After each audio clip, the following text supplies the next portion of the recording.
Perjuangan pasukan pembela Palestina melawan tentara Israel masih terus berlanjut.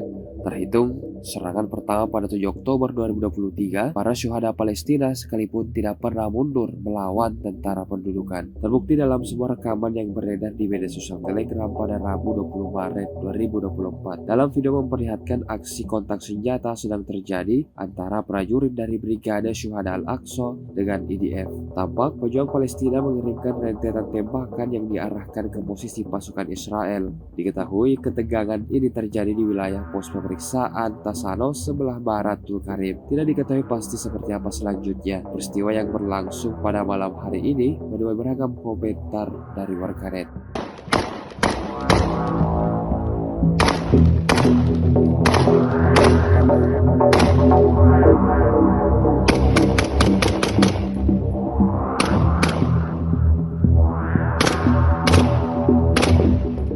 Download Tribun X sekarang, menghadirkan lokal menjadi Indonesia.